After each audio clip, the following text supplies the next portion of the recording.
All right, I move to my immediate right, Mr. Swartbooi. Namibia's debt is currently at 96.3 billion.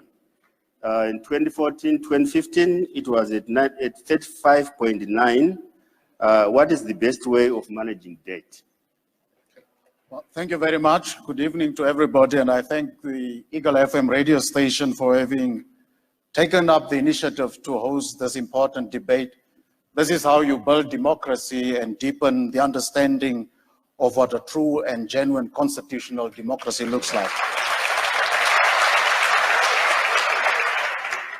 I want to thank the audience that have taken time out of their busy schedules to come and listen to what the politicians have to offer, and I really appreciate that you are here enthusiastically to have a deeper take on what people stand for. I greet my fellow compatriots, and I thank the Lord Almighty, who is my rock and my stronghold, for bringing us here.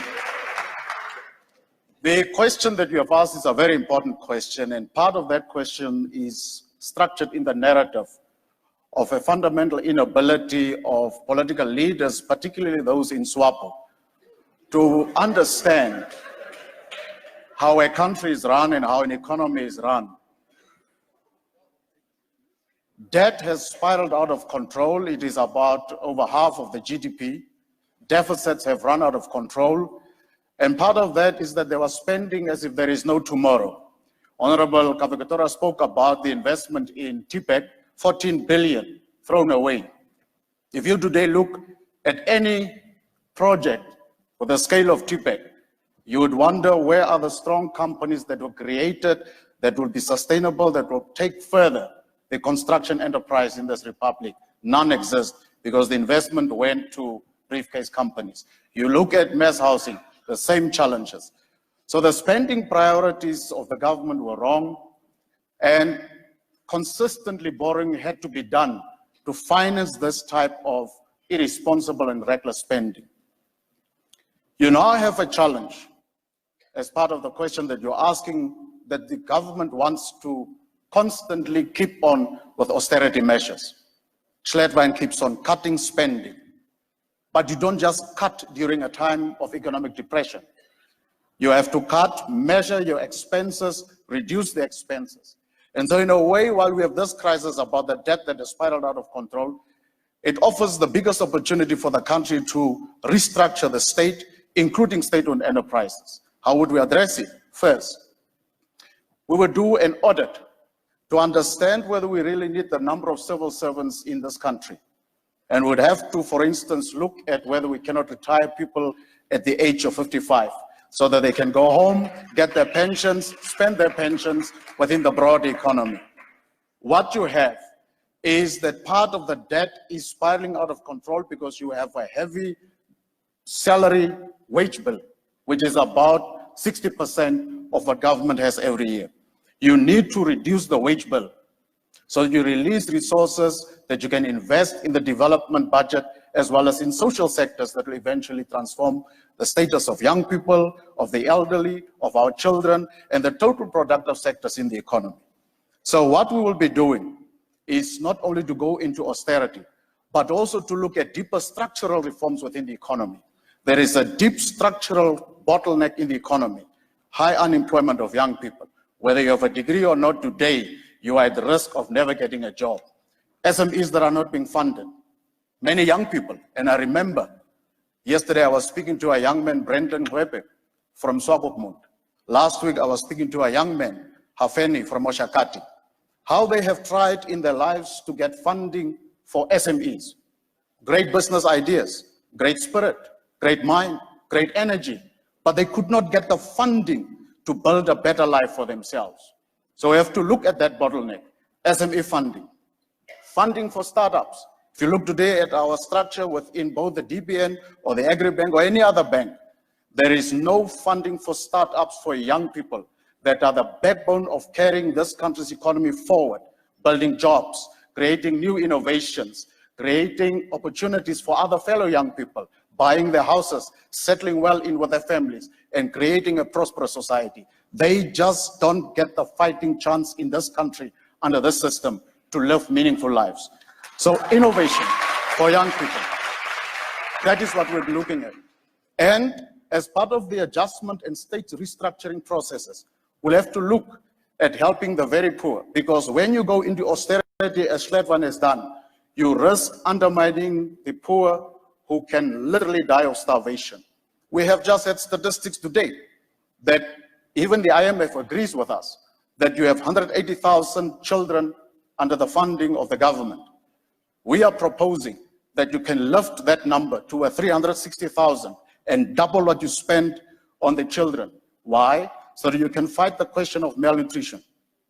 Because a child that is malnourished is a child that cannot perform in school, is a child that will not be a productive young person, is a child that will not be a productive citizen of the country, is a child that will not be a good father, good parent, because they will not have a chance to have a decent education.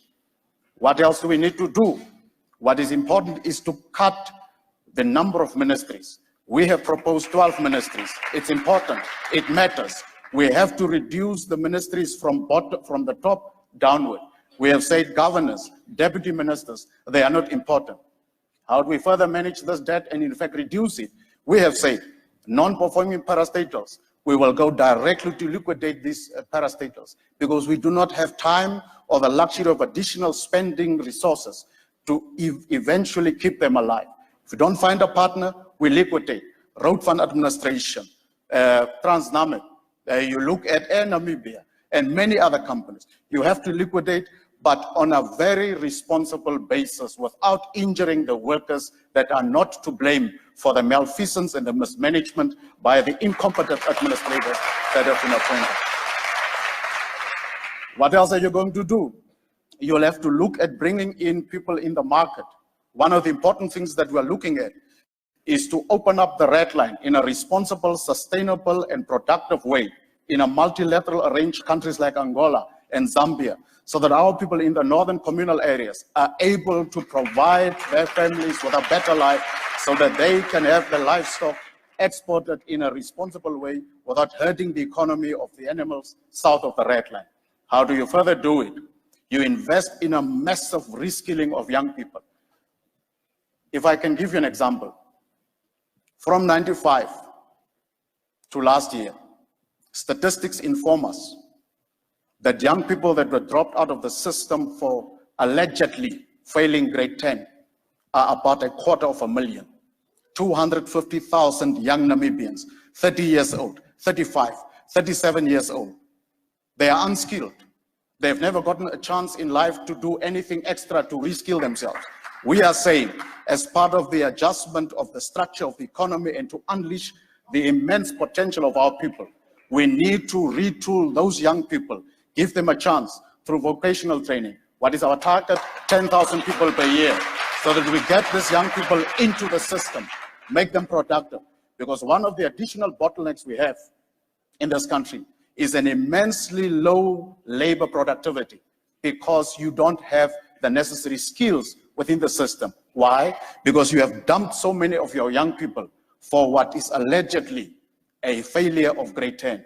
We need to get these people back. So what we are offering, fellow moderator, is to address the structural bottlenecks within the economy and to deal with those while we're restoring the dignity of our people, getting young people to jobs, getting them to skills, unleashing the potential of the economy, closing the areas in which the economy is bleeding, ensuring that civil service is reduced, but at the same time ensuring that money that comes from a reduced civil service is invested in productive sectors of the economy so that you are able to reboot and regenerate the economy and to ensure that the bottlenecks in the economy do not continue to be hampering factors in overall creation of growth, as Honorable Kavakatora says. You can't just start with growth in the economy. You have to start with reforms of the structures that are impediments of the economy. You then also have to deal with the question of highly sophisticated business regulations. It is just difficult to do business in the Republic of Namibia.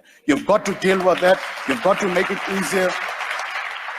And it would be important that we merge the Agricultural Bank and the Development Bank, and specifically, therefore, while saving the resources through that consolidation of those two enterprises, create a specific fund in excess of 1 billion for SME financing of our young people. Our young people have suffered for too long They have the need to be assisted.